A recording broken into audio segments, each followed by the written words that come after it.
Job security. Won't we hear a lot about job security? And if that figure is right, they're predicting 4.5% unemployment, 500,000 new jobs. Mm-hmm.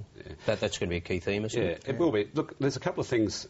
It'll be interesting to see the way the media receive this budget, because overseas, if there is a surplus and it's one that you can bank on in 2012-13, the rest of the world is going to go, Australia, miracle economy. Again, you know, only rich nation to survive the GFC, first nation back into surplus. That's not going to be a bad story in the international markets, but none of this stuff translates locally, partly because the government hasn't been able to own its own success through the GFC. I mean, they sacked their Prime Minister a couple of weeks out from an election because he lost the plot.